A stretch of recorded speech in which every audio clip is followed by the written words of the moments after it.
¿Cuál crees que es la edad óptima para que un niño empiece a entender de finanzas? Desde los 6, o sea, desde que el niño empiece a tener un contacto con el gasto, que él sepa para qué sirve. ¿Cómo se tiene esa conversación? Tú tienes que decirle cómo es que se consigue ese dinero, cómo es que él puede hacer cosas para poder empezar a construir y poder cumplir sus sueños. Entonces, como papá, esas son las habilidades que tienes que desarrollar en tu niño. Uno, el que desarrolle la paciencia. Y otra es que sepan analizar y conectar puntos. ¿Cómo le enseñamos a un niño a ahorrar? Que él mismo te diga qué es lo que quiere. Y a partir de que sepas cuáles son sus intereses, es que puedes empezar a motivarlo para que él empiece a tener un incentivo para ahorrar. Porque el ahorrar por ahorrar, pues la realidad es que no lo va a motivar a nadie. ¿Cómo te vinculaste tú? O sea, la primera manera de que puedas empezarte a relacionar con el dinero de manera efectiva es conocer tu historia y saber qué es lo que tienes que reparar. El ahorro tiene que tener 3 funciones fundamentales. 1, tu fondo de emergencia. 2, inversión. Y 3, gastos grandes. Hemos definido el perder y ganar como opuestos, cuando realmente el perder es el camino para ganar. ¿Los financieros pueden terminar la pareja? Sí, si no tienes bien establecidas tus prioridades, claro que las pueden terminar.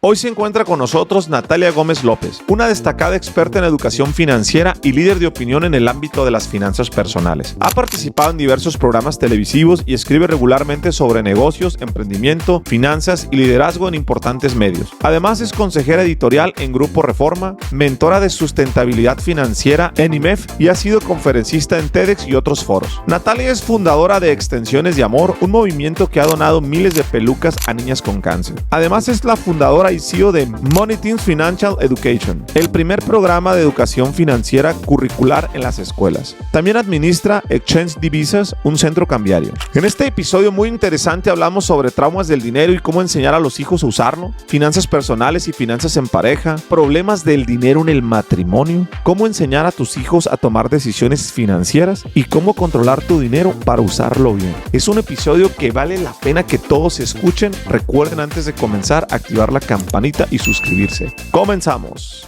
Hola, ¿cómo están, sinergéticos? Bienvenidos de regreso a un episodio más. Contento y emocionado por la persona que les voy a presentar el día de hoy. Natalia, bienvenida a Sinergéticos. No, mil gracias, Jorge, por tenerme aquí. De verdad que estoy muy contenta. Tuve la oportunidad de verte en Monterrey en tu conferencia. Y bueno, creo que eres un testimonio, entonces para mí es más que un honor estar aquí contigo. El honor es todo mío. ¿Cómo te recibió el calor? Bueno, el calor en Monterrey está más fuerte. Nos tenían ahí el horno prendido, entonces llegué y aquí, bueno, hasta sentí frío. Natalia, ¿por qué es importante enseñarle finanzas a los niños? Porque, bueno, vengo de una cultura y yo creo que todos los que estuvimos más o menos en mi generación y hasta ahorita se está despertando como esta conciencia de que se tiene que transmitir, en donde hablar de dinero era un tema tabú. O sea, era un tema que estaba lleno de mucha carga emocional. Yo creo que cuando se hablaba de dinero en mi casa era desde... o porque nosotros estábamos pidiendo, entonces te hacían sentir culpable por pedir las cosas que querías, o desde mucha preocupación.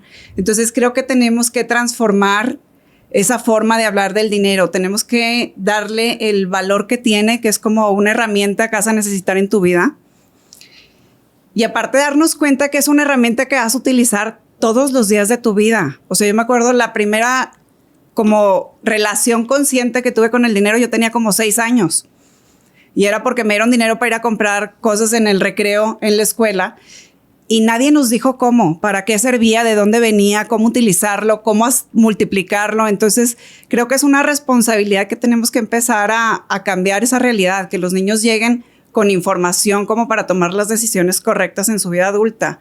Creo que el precio que hemos pagado por esa ignorancia ha sido muy alto. Entonces, creo que desde ahí nace esta necesidad de empezar a abordar el tema. ¿Es bueno darle domingo a un hijo? Sí, le ayudas a administrarlo, pero es importante también hablar de cómo debe de dividir ese domingo. O sea, decir, a ver, este domingo viene porque tu papá o tu mamá trabajaron, de ahí viene ese dinero. O sea, es importante como crear toda esta conciencia de dónde viene el dinero y para qué se tiene que utilizar. Pero los hábitos, o sea, el hecho de que tú le des domingo a tu hijo, puedes empezar a desarrollar hábitos como el ahorro, que es súper importante. Y el hábito aparte es lo que va a ir marcando la diferencia en la vida financiera de los niños. O sea, si tú te enseñaron a ahorrar desde chiquito, pues es más fácil que lo puedas replicar en tu vida adulta. Y creo que pocas veces hablamos de eso. Entonces, el domingo le puede dar muchas opciones a tu hijo y también decirle para qué sirve, que lo puede ahorrar, que lo puede donar, que lo puede gastar y saber cuál es la repercusión que tiene de esas decisiones que está tomando con el dinero que le estás dando, ¿no? ¿Cuál crees que es la edad óptima para que un niño empiece a entender de finanzas? Desde los 6, o sea, desde que el niño empiece a tener un contacto con el gasto, que él sepa para qué sirve. El tema es que ahorita nos han desconectado tanto de ese sentimiento de que tenías el dinero y luego ya no lo tienes. O sea, ahorita los niños gastan dinero con clics.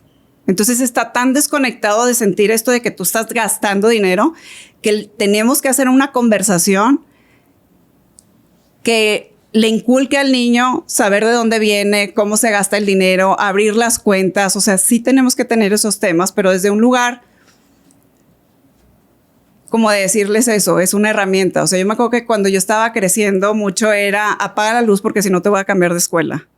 Y para mí nunca tuvo una conexión el apagar la luz. Yo decía, ¿qué tiene que ver la luz con la escuela que me van a cambiar? O sea, como que no tenía ningún sentido, menos a un niño que todo lo toma literal.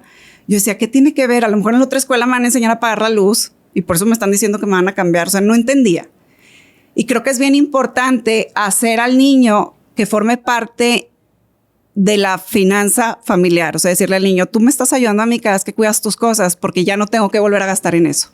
O tú me ayudas a mí cada vez que apagas la luz porque estamos gastando en electricidad. Entonces, no tener miedo de tener estas pláticas y estas conversaciones, pero desde un lugar de enseñarles, o sea, entender que los niños no saben, o sea, no saben por qué te estás molestando porque dejó el aire acondicionado prendido, no tienen ni idea. Entonces, quitarle esa molestia y empezar a educar desde el amor, desde el decir, aquí me estás ayudando y a lo mejor si me empiezas a ayudar en esta dinámica, vamos a poder hacer un viaje, o sea, como tener sentido en lo que está haciendo, o me vas a ayudar para no estar batallando para comprar las cosas que tenemos que comprar para la casa. Entonces, creo que tenemos que ser bien honestos. Fíjate que subí un video que fue muy controversial, en donde yo decía, no le digas a tu hijo que no tienes dinero. Ok. Porque yo creo mucho en el poder de la palabra. Y cuando tú le empiezas a decir a un niño que no tienes dinero... No le digas a tu hijo que no tienes dinero, ok. Sí. Porque realmente a veces traes $1, $2, eso es dinero. Entonces, si traes $1 o $2 o una tarjeta, tienes dinero, o sea, tienes posibilidades de hacer eso. En cambio de eso, de decirle, no tengo dinero, utiliza ese momento para enseñarle cosas a tu hijo. Decirle, ¿sabes qué? Ahorita no es una prioridad eso que quieres comprar. Entonces, tenemos que gastarlo en otras cosas.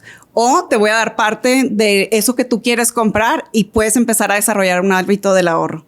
O decir, ¿sabes qué? Vamos a llegar a la casa y vamos a tener una actividad que a lo mejor lo que tú quieras hacer es comprar un juguete, lo vamos a hacer nosotros. Entonces, creo que en lugar de venir desde esta conversación de no tenemos dinero y esta mentalidad de escasez, empezarle al niño a darle opciones para que él pueda empezar a desarrollar como esta curiosidad de dónde viene el dinero y cómo le puedo hacer para yo generarlo o cómo es que la gente trabaja y lo consigue. Entonces, más que venga desde un no rotundo, que le empieces a asomar cuáles son las realidades de la familia, de decir, bueno, ahorita la realidad es que no podemos gastar en juguetes, pero podemos gastar para la comida, podemos gastar para tu colegio, podemos gastar para 1000 cosas. Entonces, creo que esta conversación no la tenemos porque subestimamos la inteligencia que tiene un niño.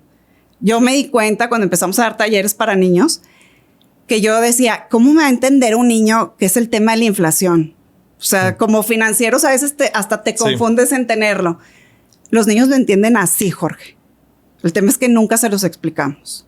El niño entiende así que es la tasa de interés, el niño entiende así que es un impuesto. Entonces, creo que tenemos que tener esa conversación. Lo retador es que primero tenemos que educarnos. Pero la realidad es que los niños sí entienden todo, desde que es una inversión, qué es el ahorro, cómo gastarlo, cuáles son las compras inteligentes. Todo lo que le expliques a un niño te lo va a entender. ¿Qué debemos de tener cuidado con los niños de no decirles en temas financieros? Aparte de decir, no tengo dinero. Aparte de decir que no tengo dinero, creo que hay algo que tenemos que darnos cuenta y mucho viene desde el autoconocimiento y desde el darte cuenta cuáles son las conversaciones que se tienen acerca del dinero alrededor de tus hijos, porque los hijos son unas esponjas.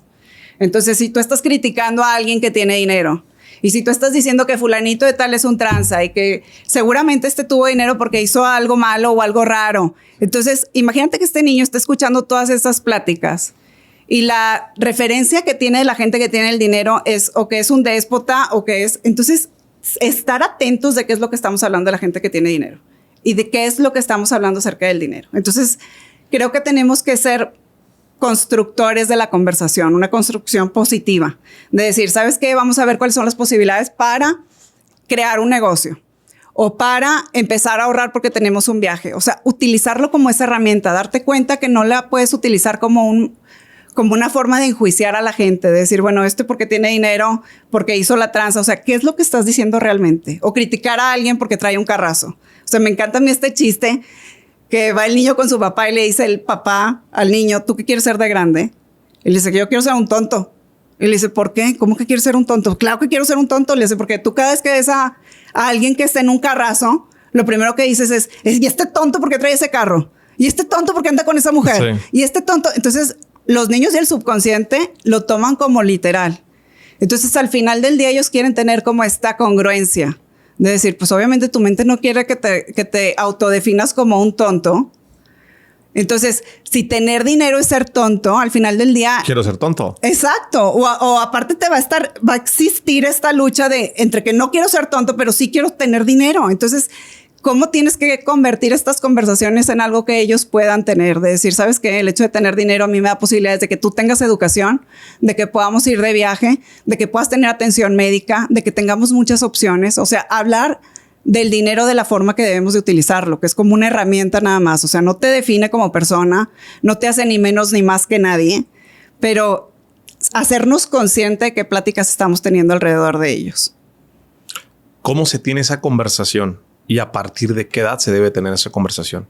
¿Cómo se tiene? Desde que el niño te empieza a pedir dinero, creo que puedes empezar a abrir ese diálogo. Decirle, oye, mijito, ¿y tú sabes de dónde viene el dinero que yo te doy? Porque a veces el niño te va a decir, es que viene del cajero automático. Sí. O viene de la tarjeta. ¿Y sabes cómo llegó ahí? Entonces es hacerle ese caminito de, fíjate que yo trabajo, yo tengo una empresa y empezarle a platicar desde este lugar en donde puede él empezar a construir esa historia positiva. O sea, porque es eso, que estás compitiendo contra un celular que tienen los niños y tienen información al precio de absolutamente todo, saben cuáles son los últimos tenis, etcétera. Entonces, tú tienes que decirle cómo es que se consigue ese dinero, cómo es que él puede hacer cosas para poder empezar a construir y poder cumplir sus sueños. O sea, creo que nos hemos ido a dos extremos en el tema de la educación. El papá que dice, yo no quiero que mi hijo sufra lo que yo sufrí. Entonces compensa con, te voy a comprar todo y te voy a dar todo lo que a mí me hizo falta porque a mí nunca me dieron nada. Entonces al final del día tienes a un niño que tiene absolutamente todo lo material, pero no tiene el desarrollo que tú tuviste para lograrlo. Y ese es un gran error, porque al final del día le estás dando el resultado, pero no le diste el proceso para lograrlo. Y está el niño de, yo batallé el papá que dice, yo batallé toda la vida y así es como tiene que batallar y que le batalle y que dices, si tengo posibilidades de facilitarle la educación, los recursos y todo lo que puede hacer, ¿por qué le voy a estar metiendo el pie? O sea, a lo mejor su condición ya es diferente a la mía. Pero encontrar este balance está entre, sí te voy a dar cosas materiales, pero vas a tener responsabilidades. Porque después tenemos una generación de la que se ha hablado mucho, que son los niños de cristal, que no saben esperar, que todo es inmediato, que no tienen ninguna paciencia desarrollada. Entonces, como papá, esas son las habilidades que tienes que desarrollar en tu niño. Uno, el que desarrolle la paciencia. ¿Quieres algo? Nos vamos a esperar. ¿Pero cuánto? No sé, nos vamos a esperar o vamos a hacer un plan para que tú puedas ahorrarlo y que lo puedas comprar tú. Y otra es que sepan analizar y conectar puntos. O sea, creo que es algo que lo borró la educación que tenemos ahorita. Ok. Al niño, por ejemplo, ves al niño que se pega con la silla y le dice a la mamá, ¿qué te pasó? Me pegué. ¿Con qué? Con la silla. Ay, silla mala. No, dile, ¿por qué te pegaste? No, porque venía en el celular y estaba leyendo. ¿Qué harías diferente para que no te volvieras a golpear? Entonces, de alguna manera lo estás responsabilizando a él y no a su situación del daño. No a la silla. Exacto, no a la silla. Entonces, creo que esa es la responsabilidad que le tenemos que empezar a dar a los niños. Me saqué una mala calificación, ¿qué puedes hacer diferente? Conecta los puntos de qué te trajo hasta esa situación que tienes en ese momento. Entonces, si la quieres evitar, ¿qué es lo que tenemos que cambiar para que pase? Entonces, mucho de eso, cuando hablamos de dinero, no nada más es hablar de dinero y de qué se trata, sino de que ellos sepan tener este poder reflexivo, este poder de análisis, que entiendan para qué sirve el dinero, en dónde está su responsabilidad, porque siento que es una generación con la que estamos luchando mucho.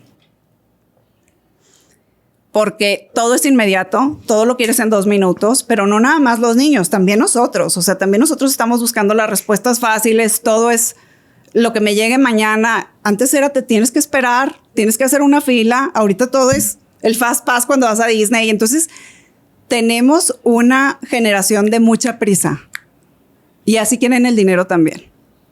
Entonces, es enseñarlos a esperar, tener paciencia. Porque, ¿qué pasa? Es mucho más fácil educar y fácil porque en ese momento te saca el problema diciendo, ¿lo quieres? En lugar de que empiece a llorar, mejor se lo compro. Para que no se pelee con el hermanito, mejor le compro otro carrito a él también. No, que aprenda a tener paciencia, que su hermano ya terminó de jugar, ahora va a jugar él también con él. Entonces, creo que debemos de retomar ese tipo de educación que nos ayudaba a esperar, a saber que teníamos que tener paciencia para ciertas cosas. O sea, no nada más se trata de hablar de dinero y los términos financieros, porque esa es la parte más sencilla que tenemos como educadores y como papás. Sí. Lo complicado es desarrollar el carácter del niño para que lo pueda sostener.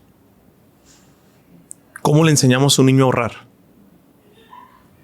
Cada vez que tenga él algún deseo, porque el niño siempre va a tener deseos. Va a llegar un niño con un juguete nuevo que el niño quiere, o va a llegar, entonces le tienes que poner, esa tiene que ser su motivación.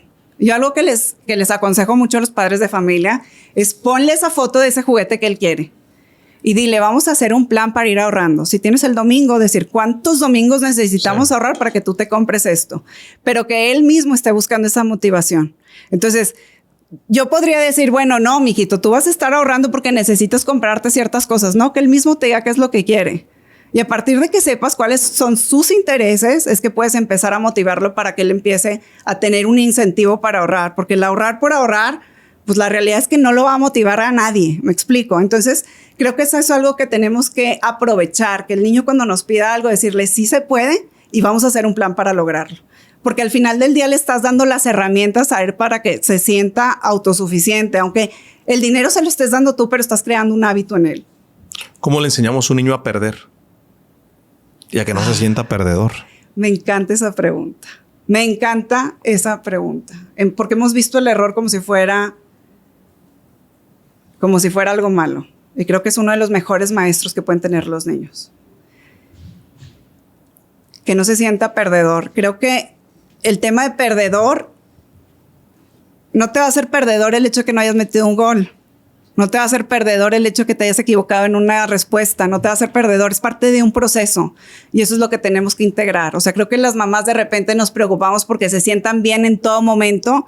Y creo que lo que le estás robando es que le estás quitando el formar su carácter. Sí. O sea, el hecho de decir, ¿sabes qué? Vamos a ir y escuchas a las mamás diciéndole, pero todos son campeones y todos reciben medalla. No, no es cierto. No todos son campeones. O sea, no todos metieron la cantidad de goles que metió un equipo. Entonces...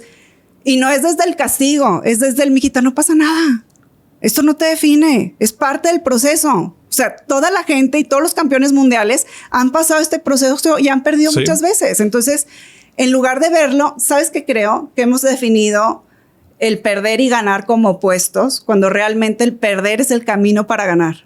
O sea, nadie llega ganando. Entonces, en el momento en que dices, este es un paso más para llegar a ganar, dejas de polarizarlo, dejas de verlo como algo bueno o malo. Entonces, el día que te reconcilias con esta teoría de perdí o gané, pues aprendiste y aprendiste cómo no hacerlo.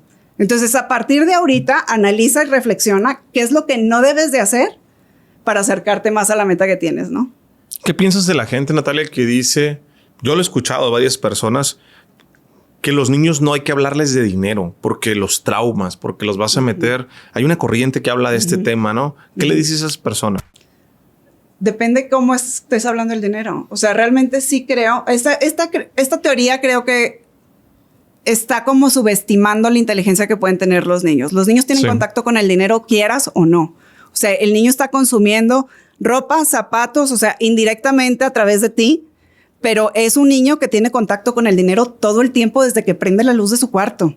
Entonces, es algo que entre más consciente esté, mejores decisiones va a tomar. Entonces, quitémosles ese tema. Creo que algo que tenemos que educar primero es nuestra relación con el dinero para que lo puedas transmitir de manera positiva. Porque de otra manera le vas a pasar esos traumas. Sí. Entonces, es como decir, ¿cuál es mi relación con el dinero realmente? Lo veo como algo que me define, porque si es algo que te define, créeme que vas a tener muchísimos problemas para relacionarte con él. Porque entonces, si lo tengo, valgo, y si no lo tengo, no valgo. Entonces, creo que primero tenemos que identificar qué es lo que nos impide poder hablarlo de manera clara.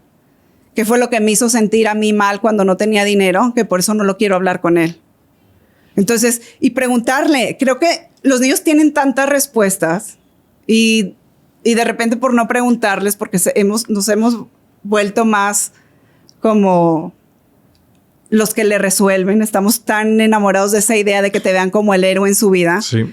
Y cuando volteas y le preguntas a él cosas, de repente tiene respuestas que te enseñan a ti.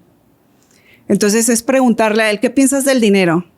Y platicarlo así. El dinero te va a ayudar a esto. La luz esa que está prendida nos está costando dinero. Este reloj, esta pulsera, esta ropa, tu uniforme. Y la manera en que lo podemos como cuidar es cuidando esas cosas, porque así ya no tengo que volver a gastar en eso. Comparar precios. Yo algo que les digo a las mamás, aprovecha cada actividad que tengas como para tener estas pláticas de una manera más natural. Ve al súper y dile a tu hijo, tienes 50 pesos y vete a comprar verdura. Y el niño se va a empezar a dar cuenta de decir, como la verdura tiene diferentes precios y es por kilo y hay una más cara que otra. Entonces empieza a relacionar de una manera mucho más natural con el dinero que el cuídalo. Y no, en la forma práctica, cómo te sirve y cómo tienes que empezar a comparar y cómo hay productos más caros que otros y preguntarle, ¿por qué crees que sea más caro? ¿Cómo mejorar mi relación con el dinero? El primer paso yo creo que es conocer tu historia. Es decir, ¿cuál fue el ejemplo que yo tuve con el dinero? O sea, ¿cómo se relacionaban mis papás con el dinero? Eso te va a revelar mucho de qué es lo que tú estás haciendo en ese momento. Por ejemplo, en mi caso, mi papá fue una persona que siempre tuvo esta mentalidad de tenemos que cuidar lo que tenemos. Sí. Y mi mamá fue de tengo que multiplicar con lo que me da tu papá como para hacerlo rendir. O sea, pero nunca fue las veces que invirtieron fue sin ninguna estrategia, sin ninguna medición de riesgo. Fue, vamos a apostarle todas las canicas y otra vez se quedaban sin nada y otra vez. Entonces, creo que tienes que reconocer cuáles son las historias que tienes. Yo me acuerdo que en algún momento en mi vida, cuando yo empecé a trabajar en la casa de bolsa, lo primero pensé es que ya tenía resuelta ya mi situación financiera. Yo dije, yo ya le entendía el tema del dinero. Ya sé por qué mi papá batallaba tanto. Mi papá es arquitecto y es agrónomo. Sí. Entonces, él cuando construía una casa, imagínate los plazos y los ciclos del negocio, ¿no? En donde tú empiezas a construir y obviamente es meterle y hasta que la vendas es que tienes el flujo del efectivo. En cambio, yo, por ejemplo, cuando empecé a trabajar en la casa de bolsa, pues cada mes me estaban pagando. Entonces yo decía, yo ya lo solucioné. O sea, el problema de mi papá era que tenía ciclos tan largos que por eso no teníamos dinero y después sí. Entonces, el hecho de conocer cómo te vinculaste tú, o sea, la primera manera de que puedas empezarte a relacionar con el dinero de manera efectiva es conocer tu historia y saber qué es lo que tienes que reparar. Entonces, voltea a ver a tus papás, ellos van a ser un gran referente y van a ser mucho de las historias que traes en la cabeza, de decir, a ver, ¿qué tanto enjuicio yo a la gente cuando tiene dinero? ¿O qué tanto valoro que alguien lo tenga y me hago sentir mal yo cuando no existe en mi vida? Entonces, a partir de hacerte este cuestionamiento de qué aprendí mientras estaba creciendo, es de la manera que puedes darte cuenta qué es lo que tienes que sanar de alguna manera con tu relación con el dinero. ¿Todos podemos sanar nuestra relación con el dinero? Sí, todos. Se necesita trabajo. Y es como, a ver, y te voy a decir algo, Jorge. Es como si te dijera, ¿puedes sanar la enfermedad que tienes? Sí. ¿Te va a gustar que te pongan una inyección? Probablemente no. Pero tienes que pasar ese proceso y tienes que tener la intención de hacerlo y acercarte a la gente que te puede atender. ¿Cómo conociste a tu esposo? Ahí va la historia, ahí va el chisme. Fíjate que antes de conocer a mi esposo, conocí a mi hijo postizo. Ándale. Mi hijo postizo, Marcelo, Es un ejemplo y han sido maestros para mí los tres. Lo conocí en un taller de finanzas para niños. Y me acuerdo que lo conocí y él, bueno, siempre estaba viendo a ver cómo hacía negocio y todo. Sí. Y yo decía que qué bonito niño, este niño que, o sea, como que súper movido y era amigo de todo el mundo y estaba viéndolo del fútbol y así. Sí. Pasan 3 años y yo me voy a Tijuana a una gira porque yo estaba trabajando en una casa de bolsa, pero tenía muchos clientes en Tijuana. Y me acuerdo que me voy a Tijuana y le digo a mi jefe, oye, necesito que me manden el vuelo porque resulta que no lo tengo, mañana es sábado, entonces mañana ya nadie me va a contestar, necesito que me lo manden hoy porque es viernes, ¿no?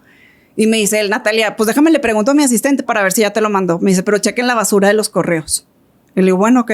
Entonces checo en la basura de los correos y veía como 3 mails de una chava que me estaba buscando de que, oye, Natalia, me gustaría hacerte una entrevista, hay una empresa que te está buscando y tipo así, ¿no?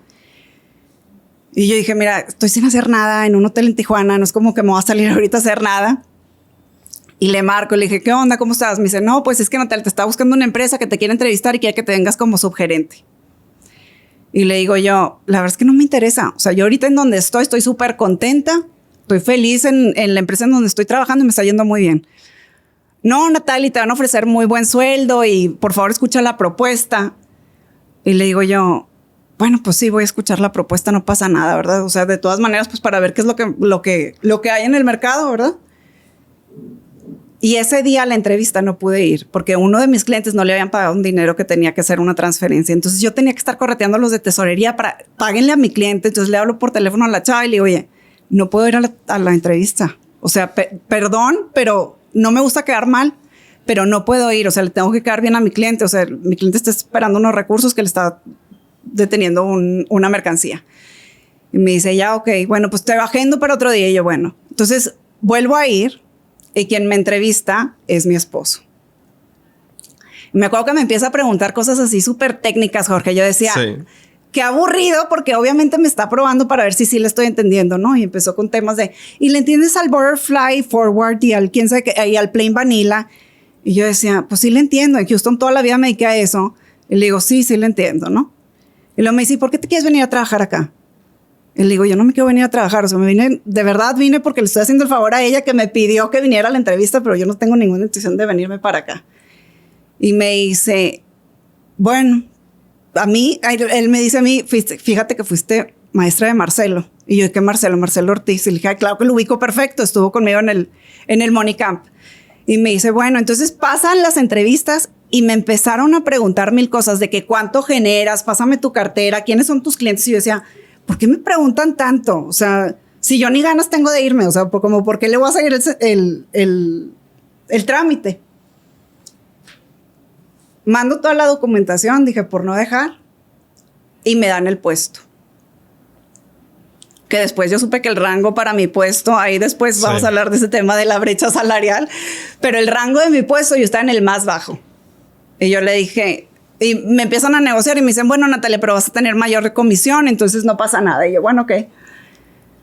Empiezo a trabajar yo y empiezo a generar un fondo que generó el rendimiento más alto en el menor tiempo. Entonces, era la del rendimiento más alto y era la que más generaba en la oficina.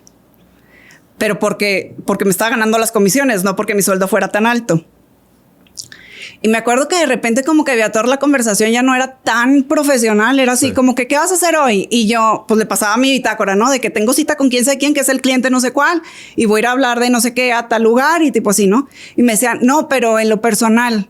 Y yo con el freno de mano puesto porque dije, no, a ver, es mi jefe, trabajamos en la misma oficina, no hay manera que yo salga con él. No hay manera.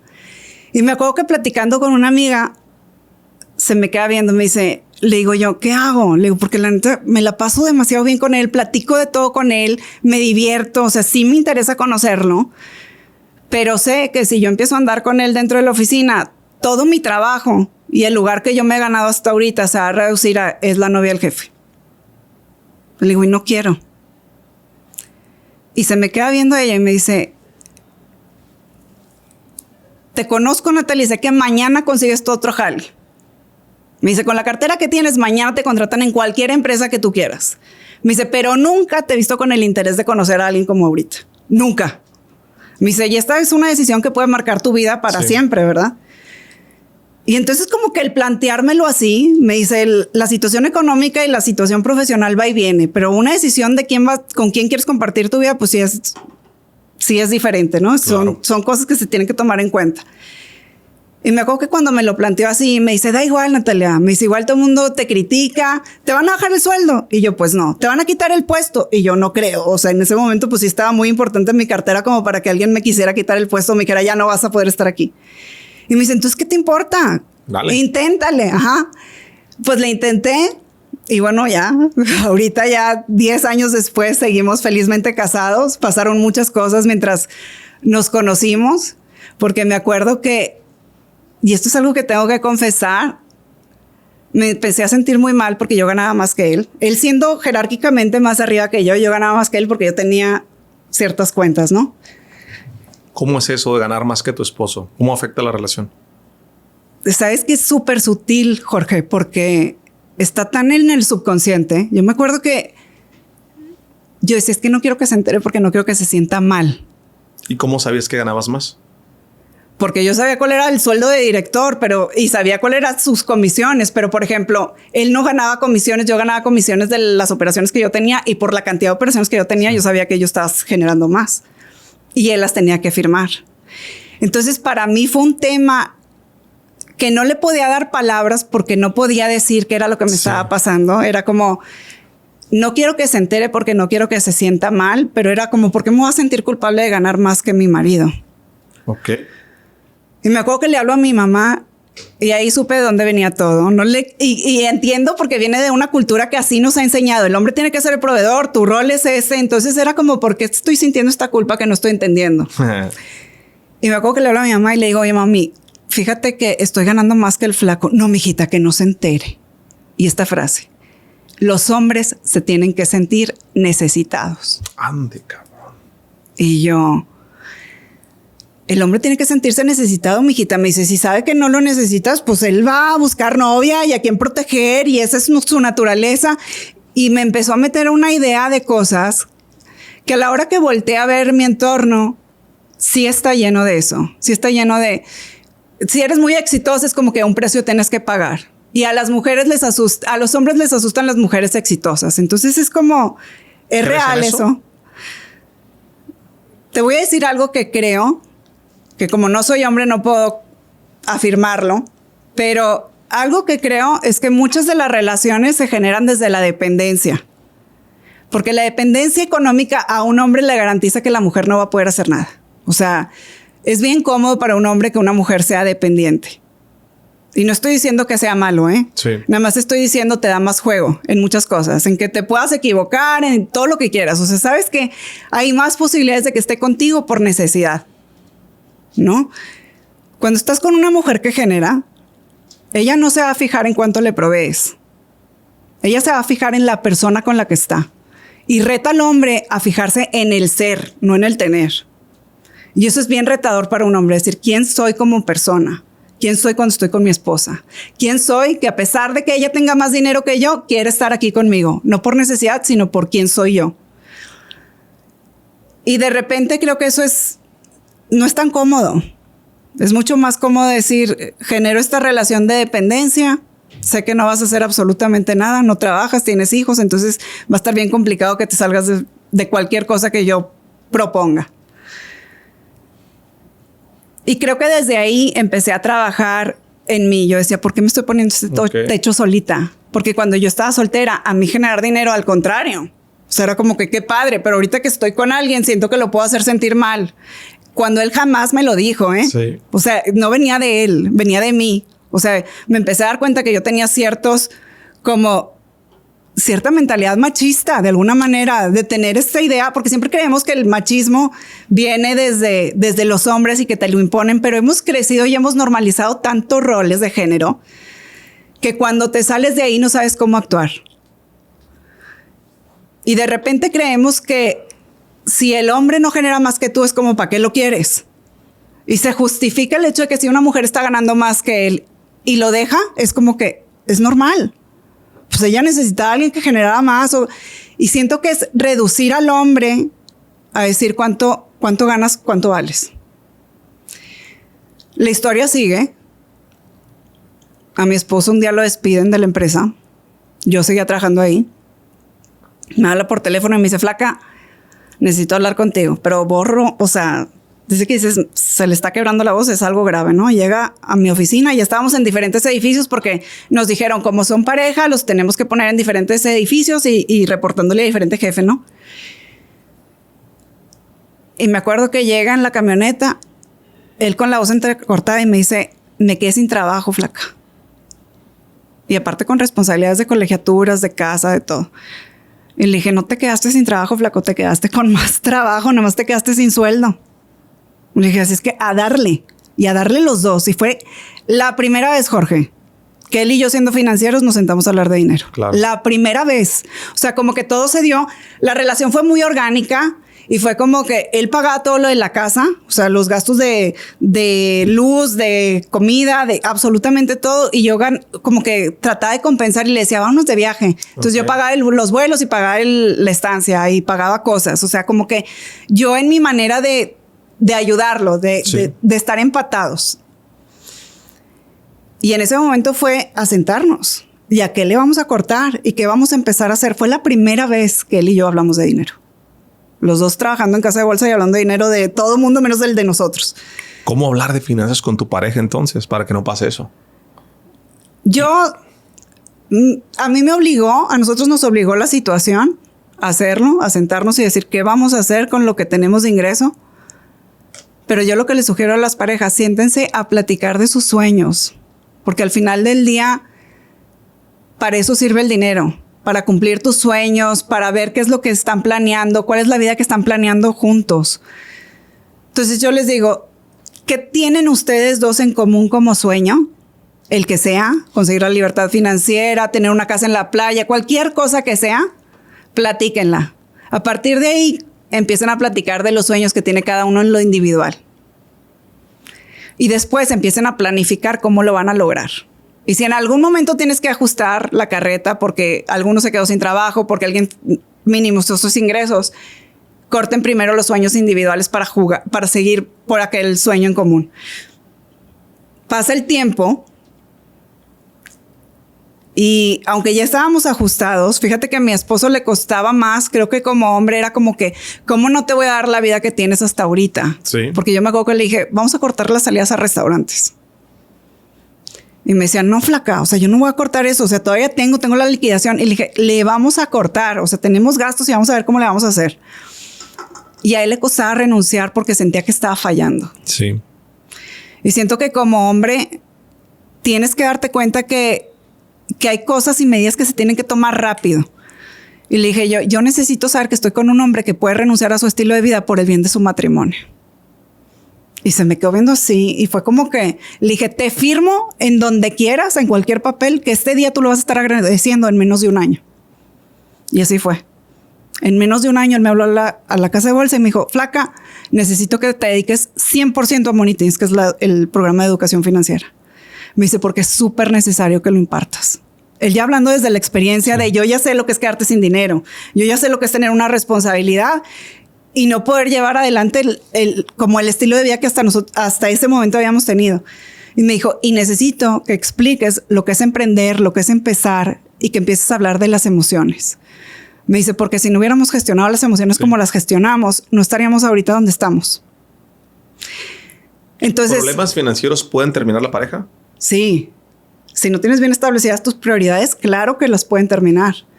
El tema es cuando tu prioridad es tu estilo de vida. Cuando tu prioridad es el aparentar. Sí. Cuando tu prioridad es demostrar que puedes, claro que la va a terminar.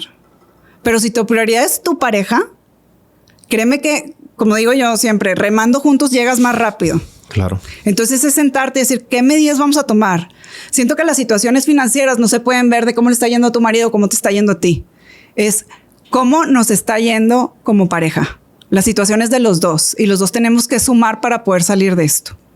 ¿Cómo se hacen las compras en parejas desde tu punto de vista? Fíjate que tenemos cosas que yo tuve que reconciliar. Por ejemplo, hay cosas en donde a mí no me importa gastar en ciertas cosas y a mi marido no le importa gastar en ciertas cosas. Entonces, en ese presupuesto, ninguno de los dos nos metemos. Pero en todo lo demás, por ejemplo, en servicios de la casa, saben que soy yo la que va a estar regateando y viendo a ver cuál es el proveedor y en dónde me sale más barato y cuál tiene mejor calidad y toda la investigación la voy a hacer yo. Sí. Entonces, creo que cuando empiezas a ver las situaciones financieras en pareja desde una óptica de equipo, sí, se pueden fortalecer en cada habilidad que tenga cada uno. O sea, por ejemplo, hay una habilidad que puedes decir, uno es muy bueno ahorrando, el otro es muy bueno haciendo presupuestos, el otro es muy bueno generando ingresos. O sea, darte cuenta qué habilidad tiene cada uno para hacer un equipo más fuerte, ¿no? Yo creo que desde que abordas la situación financiera como equipo, es mucho más fácil que hagas las cosas bien. ¿Elegir una mala pareja te puede arruinar tus finanzas? ¿Es 100%, importante o no? 100%. Tienes que saber si estás con una persona por lo que provees o por lo que eres realmente. Y creo que se ha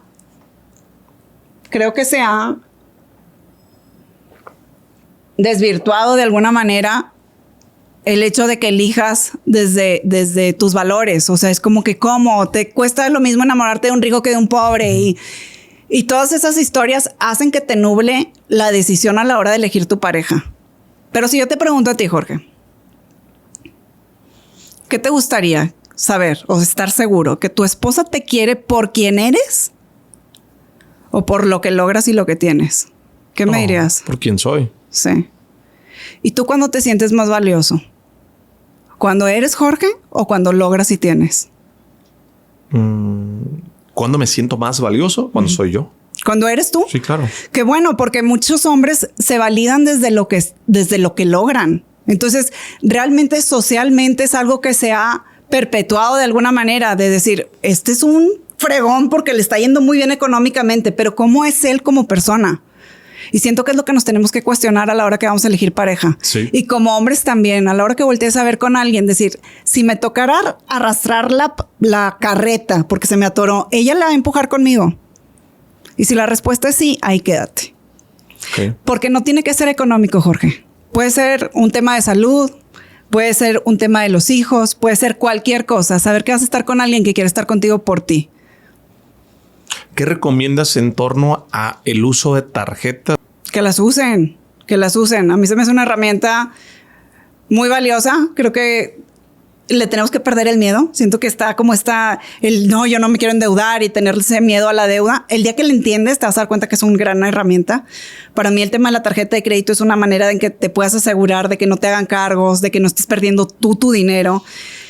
Y entender qué tarjeta de crédito es la más adecuada para ti. Por ejemplo, si alguien es totalero, o sea, alguien que la utiliza todo el tiempo y va a pagar el saldo total, pues fíjate cuáles son los beneficios que te va a tener la tarjeta.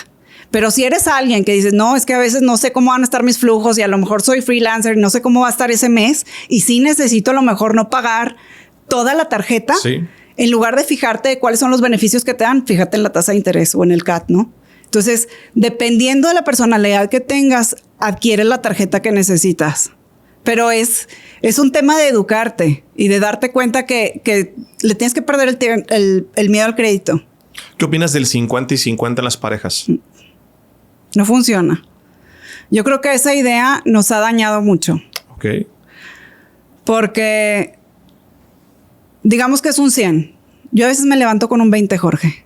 Y le digo a mi marido, hoy... Yo se lo digo así, me levanté con el freno de mano puesto. Ándale. Necesito que me empujes. Y él sabe que ese día él va a tener que poner el 80. Yo ando en 20. Hoy necesito tu 80. Y necesito que te encargues.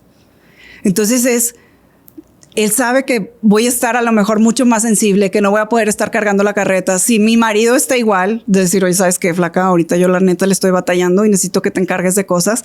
Yo saber que voy a tener que poner a veces el 100. Sí.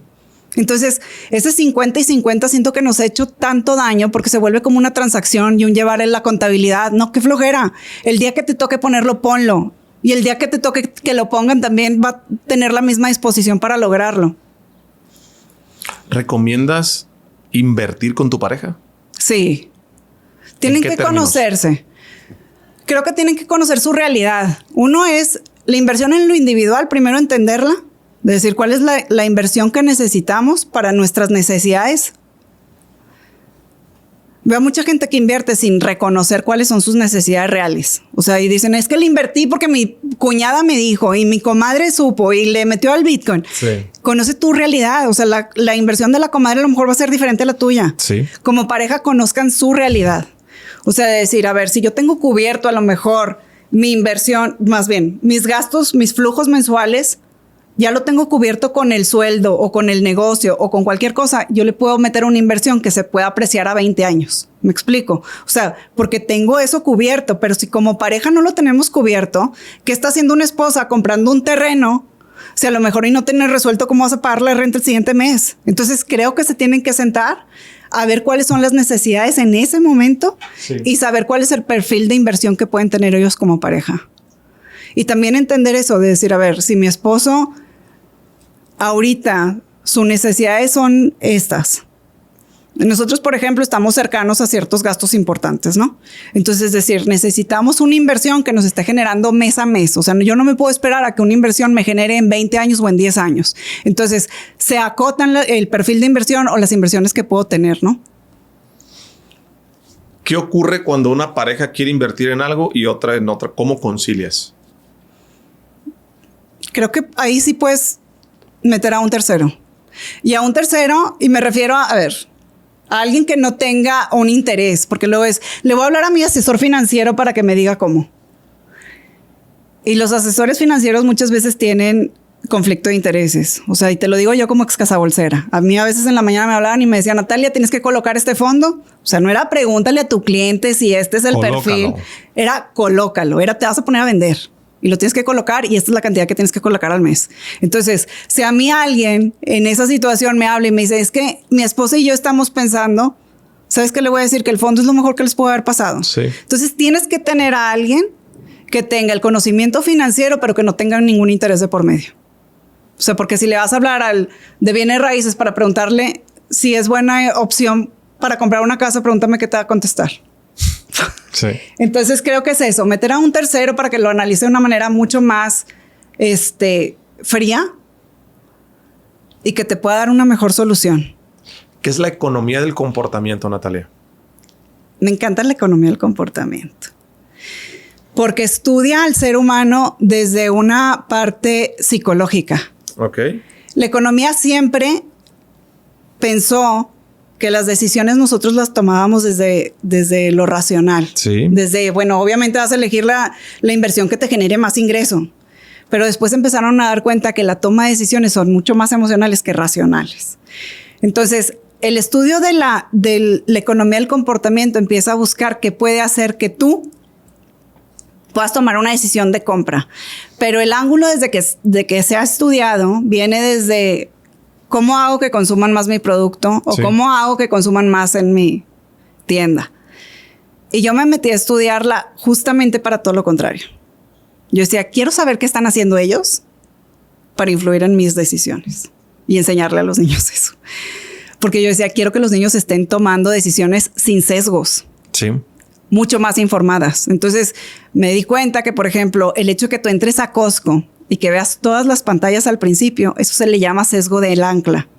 Tú viste el precio más alto. Entonces, cuando entras a comprar la carne o cualquier cosa que vas a comprar más adentro, o sea, adentro de la tienda, lo que va a pasar es que ya no va a parecer tan caro porque ya viste el precio de las pantallas al principio. Y terminas pasando la tarjeta por... Exacto. Entonces, llegas a pagar y dices, ¿cómo se hizo tanto? Porque tuviste un precio previo. Entonces, en comparación, ya no parece tan alto lo que tú estabas pagando. También lo utilizan cuando te ponen el precio original contra el precio de oferta. Sí. Te ponen un precio muy alto, entonces dices, claro que me lo tengo que llevar. O sea, es más, sería un tonto si no me lo llevo. Ve todo lo que me estoy ahorrando. Pero el precio a lo mejor de oferta no era lo que tú tenías pensado. También se utiliza mucho, por ejemplo, si yo te digo a ti que vas a ir a una tienda departamental y vas a pagar 4 veces la televisión que te estás llevando en este momento, probablemente no te la lleves. Pero si te digo, no te preocupes, Jorge, pagas 500 pesos a la semana, pues está más fácil que te la lleves. A eso se le llama enmarcado, framing en inglés, pero es el enmarcado. No es el que te digo, sino el cómo te lo muestro para que lo aceptes. A mí esto me pasó. Una vez llegué a una tienda de computadoras y yo estaba buscando una laptop y me acuerdo que el muchacho que me estaba atendiendo me dice, ay, tenemos una oferta del 15% si pagas de contado. Y si te la llevas a meses, es meses sin intereses. Sí. Y dije yo, o sea, qué bonita manera de decirlo. Cualquiera de las decisiones, de las dos decisiones que me estaba ofreciendo, a mí me hubiera hecho sentir bien conmigo. Porque yo hubiera dicho, si me la llevo de contado, 15% de descuento. Y si me la llevo con meses sin intereses, es pues prácticamente el precio que debe de ser. Pero te sales y comparas esa computadora. Y la realidad es que en los 15 meses sin intereses estaba el 15% de diferencia. Sí. Entonces, al final del día es cómo te están mostrando las cosas. American Express tuvo una campaña porque lo demandaron en Estados Unidos porque le decían que si tú utilizabas tu tarjeta American Express te tenían que cobrar no sé cuánto más, ¿no? O sea, el uso de la tarjeta. No sé si el 4 o 5%. Y decía American Express, no, porque entonces el cliente, como sabe que está pagando más, Sí. no la va a querer usar. Entonces, en lugar de eso, le decía, si tú quieres tener mi terminal de American Express, vas a decir que si te la llevas de contado tienes el 5% de descuento. O sea, como si mi referencia era el precio regular. Entonces, es el cómo te dicen las cosas lo que te va a ayudar a tomar esas decisiones de compra. Entonces, tenemos que ser muy alertas y es algo en donde nos tenemos que educar. ¿Desde dónde estamos comprando? O sea, a mí, ¿cómo me impactó este tema del papel de baño en plena pandemia? Que dices, no tenía ningún respaldo lógico de que todo el mundo lo comprara. Pero hay un comportamiento psicológico desde el tema de la escasez. O sea, tú ves que todo el mundo se lo lleva, tú dices, yo me voy a quedar sin papel. Entonces me traigo 4 rollos. A ver, no los ibas a usar. Pero entendiendo la psicología del comportamiento es como... Perdón, la economía del comportamiento es de la manera en que puedes empezar a tomar decisiones sin ver estos sesgos, sino más racionales, ¿no? ¿Qué es la brecha salarial? La brecha salarial es un tema de género. O sea, yo me acuerdo cuando a mí me contrataron. ¿Existe? Claro que existe. En México tenemos el 17%. El 17% de brecha salarial. No se escucha como mucho. 17% ¿se te hace? ¿O no? 17%, ok. Bueno, el 17% que gane menos una mujer contra lo que gana un hombre, se tardaría una mujer trabajar 6 años en una carrera de 40 años trabajando. O sea, si una mujer empieza a trabajar a los 20 y termina de trabajar a los 60 y un hombre trabaja de los 20 a los 60, la mujer se tardaría 6 años y medio comparar esos salarios. Ok.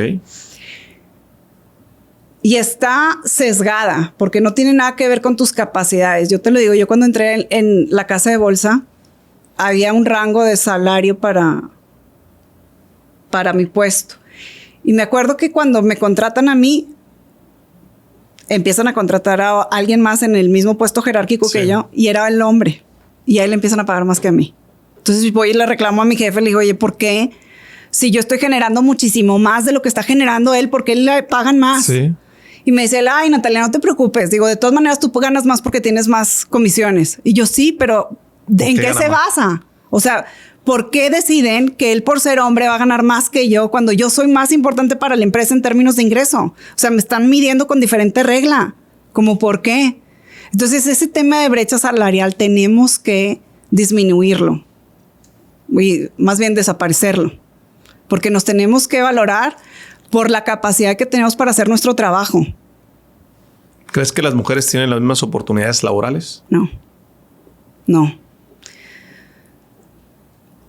Hay lugares en donde nos han dejado trabajar y crecer y ser exitosas. O sea, tú puedes escuchar a personas que se dedican al tema de belleza, al tema de editoriales de belleza. O sea, como que hay segmentos muy marcados en donde la mujer ha tenido puestos y ha podido avanzar fácilmente. Hay en otros en donde no vas a tener la misma oportunidad. Y lo vemos. A ver, las sillas de los directores en la mayoría de las empresas están ocupadas por hombres. Las únicas 2 que nos han liberado son las de mercadotecnia y recursos humanos. Pero de ahí en fuera es difícil que veas a una mujer que esté encargada de un puesto directivo dentro de una empresa que no se lo haya ganado sola. Porque ahorita los puestos directivos y las CFOs y las CEOs es porque ellas construyeron la empresa y ellas se tuvieron que sentar ahí. Pero que alguien te lo otorgue es bien difícil. ¿Por qué? Cultural. Es algo que hemos permitido. Es algo que se ha aceptado. ahorita antes de que empezáramos la entrevista, le estaba platicando a Gio. Le digo que empecé a notar que había ciertos tratos, que ahorita que lo veo en retrospectiva me doy cuenta que era un tema de género. Fui consejera editorial de la sección de negocios en el Periódico del Norte. Y me acuerdo que llego, eran 9 hombres. Entre ellos estaba el director, el dueño de un banco, el rector de una universidad, estaba el cónsul de Inglaterra y muchas personas que podía reconocerla nada más de verlos porque eran personas como personalidades ahí en Monterrey. Y al lado de mí estaba una persona que era el director de finanzas de una empresa muy importante en Monterrey. Y me acuerdo que empiezan a presentarlos, ¿no? Sí. Y había empresarios que pues no le ponías cara, pero a la hora que lo presentaban pues ya sabías quién era, ¿no? Sí. Y la persona que está al lado de mí, mi nombre está enfrente y la descripción de quién eras estaba ahí enfrente. Entonces él no lo veía porque estaba... Y voltea y se me queda viendo y me dice, oye, ¿no vas a anotar? Y le digo yo, no, o sea, como yo pensando en que, me está diciendo para irme acordando de quiénes son. O sea, de todas maneras nos iban a mandar el resumen después. Y me dice, ¿no vas a anotar? Y yo no. Le dije, pero si quieres anotar, yo traigo pluma y papel para dártelo. Y veo que se ofende con lo que le estaba diciendo. Como, no, ¿yo por qué voy a anotar? Como molesto. Y yo no entendía. En ese momento yo no le estaba dando significado a nada. Lo presentan a él, después me presentan a mí. Y cuando me presentan a mí, me dice, perdón, yo pensé que venías aquí a tomar anotaciones. Y siento que cuando una mujer se sienta en una silla donde puede ser escuchada y donde tiene que dar su opinión como líder, siempre te tienes que justificar. Es como tengo que mostrar todas mis credenciales. Porque sé que si yo hubiera sido hombre, él no me hubiera cuestionado qué estaba haciendo yo ahí. Hoy me doy cuenta, o sea, porque hay muchas cosas que supe que me tuve que ganar y me costó más que le hubiera costado a un hombre. Cuando a mí me hacen subdirectora en la casa de bolsa, me acuerdo que me dicen, te voy a presentar a tu equipo. Va a haber personas que te van a estar reportando a ti. Y me acuerdo que llegan a la oficina y llega, no voy a decir el nombre porque probablemente va a haber esta entrevista, llega y me acuerdo que le dicen, te presento a Natalia, ella es la subdirectora, tú la vas a reportar a ella. Y él voltea y me ve y se me queda viendo y me dice, ¿a ella? Dirigiéndose a nuestro jefe. Y le dice, nuestro jefe, sí, a ella. Y era como, yo dije, no lo hubiera cuestionado de nadie, de un hombre, no lo hubiera hecho. Sí. Y me acuerdo que en las citas, después era, si a él se le complicaba cualquier cosa, me brincaba a mí, iba con alguien más. O sea, iba con mi jefe. Y yo le decía, ¿por qué no me reportaste a mí?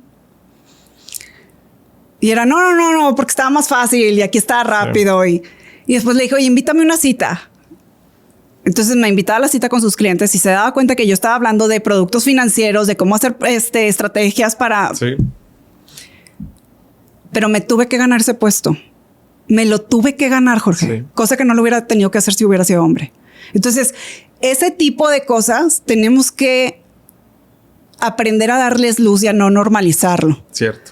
Y hay otra cosa, y también lo tengo que decir, que con este tema que hemos estado luchando por tener sillas dentro del poder, también no la tenemos que ganar desde el sentido de, no me voy a poner ahí como niña bonita para que me digan qué es lo que tengo que hacer y no tener ningún poder de decisión. No, si te vas a sentar, empieza a hacer los cambios que te tocan hacer. No te sientes para que te estén diciendo qué vas a hacer y que te pongas a anotar. Acabo de hablar con una persona. Sí. Y me decía ella, Natalia, me hicieron presidenta de la cámara de una de las cámaras de comercio en León. Y me dice, no me enteraba ni de las juntas. Yo siendo presidenta. Me decían, fíjate que tomamos estas decisiones y esto es lo que vas a leer. Me dice, cuando me vine a dar cuenta, a mí me habían puesto como mujer porque tenían que cumplir como esa cuota, ese requisito. Y era, no podemos hacerlo desde ahí. Desde el ya para que estén contentas. No, desde el validar el conocimiento que tienen las mujeres, la visión que tienen las mujeres dentro del mercado, entender que tenemos diferentes ópticas y saber cómo podemos construir una mejor sociedad. Si la vas a poner ahí para que sea bonita, no lo pongas. Pero califica sus credenciales, date cuenta qué habilidades y qué capacidades tiene para lograrlo. Totalmente de acuerdo contigo. ¿Ahorrar o invertir? Ahorrar hasta cierto punto, invertir a partir de eso. Ahí va. El ahorro tiene que tener 3 funciones fundamentales. 1, tu fondo de emergencia. cualquier cosa. 2, inversión. Y 3, gastos grandes. O sea, por ejemplo, yo tengo que decir, bueno, pues tengo que ahorrar porque voy a dar el enganche de una casa o el enganche de un carro, etcétera. Pero tienes que estar invirtiendo. Sí hay una tasa de ahorro en donde ya es ineficiente. O sea, no es el hecho de decir, voy a estar ahorrando todo el tiempo. Pues sí, pero estás perdiendo dinero. O sea, llega un punto en donde estás perdiendo dinero. Sí tienes que tener cierta liquidez, pero tienes que empezar a invertir. O sea, después de cierta cantidad, tú tienes que empezar a invertir, pero sí tienes que tener esa capacidad de ahorro al principio. O sea, de decir, a la hora que necesite cualquier imprevisto que tenga, yo tengo ese dinero que puedo tomar. ¿Cuánto de fondo de contingencia? Antes decía que 3 meses. Después de la pandemia, yo digo que sí puedes hacer 6 meses mejor de tus gastos corrientes. Si tienes 2 años de fondo de contingencia, ¿qué le dices a esas personas? Que pongan una parte a invertir. O sea, al final del día, yo digo algo, de las formas que nosotros utilizamos el dinero de gastar, sí, ahorrar, donar, cualquier forma que puedas utilizar el dinero, invertir es la única que te da la probabilidad de hacerlo crecer. Sí. Porque si lo estás ahorrando, lo estás perdiendo. Si lo estás gastando, lo estás perdiendo.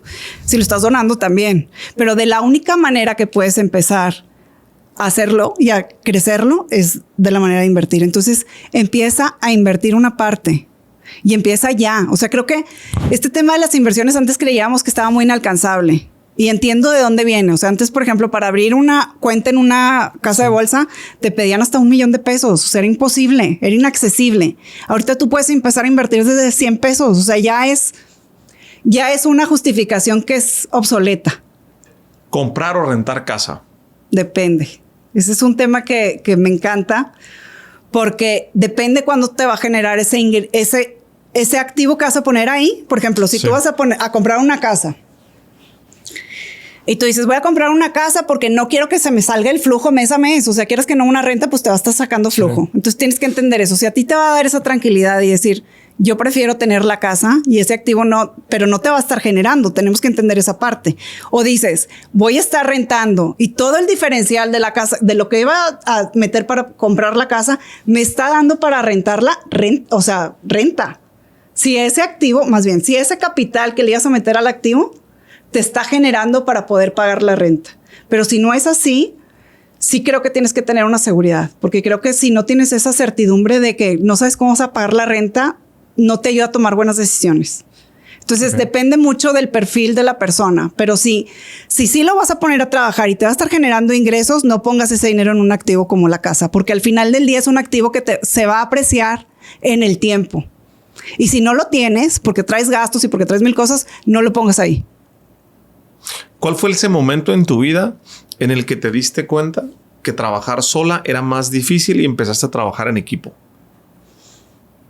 Uy, con todo. O sea, yo cuando empecé Money Teens tenía muchas necesidades tecnológicas. Por ejemplo, tenía que hacer el libro para el iPad porque me lo pedía la escuela. Entonces si me pongo a hacerlo yo, me va a tomar muchísimo tiempo. Y me decía mi marido, date cuenta cuánto vale tu tiempo. O sea, lo podrías estar haciendo una conferencia, una plática, un taller. Me dice, entonces contrata a alguien. Entonces empecé a contratar y empecé a tener un equipo hermoso. Sí. Que todavía me sacan la bola del cuadro cuando los necesito. O sea, tengo una persona que es el de diseño gráfico, que es de verdad una eminencia. Y ahí supe, porque muchas veces cuando estás empezando y estás recortado en recursos, de repente es como que no, le quiero codear y bajé un programa para hacer mi diseño y bajé no sé qué tanto y al final del día te termina costando más caro.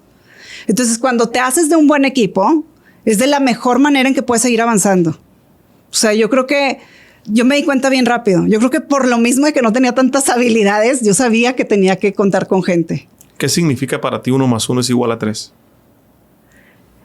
Me encanta esa pregunta. Para alguien que es financiero. Me encanta esa pregunta. Porque yo supe que cuando mi esposo y yo nos juntamos en muchos sentidos, o sea, donde no teníamos las finanzas separadas, etcétera, empezamos a hacer muchísimo más de lo que hubiéramos hecho cada uno independientemente. Y lo llevo al tema espiritual porque soy muy creyente. Y en la Biblia dice que cuando 2 o más se reúnen, Dios está ahí, en su nombre. Entonces, para mí, 1 más 1 es 3 siempre. O sea, es mucho más fácil poder estar haciendo las cosas cuando te juntas con la gente correcta. Mucho más fácil. Natalia, si te ponen esta cámara con un traductor incluido y te dicen, tienes un mensaje para el mundo en 1 minuto, ¿cuál sería tu mensaje para el mundo? Mi mensaje para el mundo sería: empiecen en donde están con lo que tengan.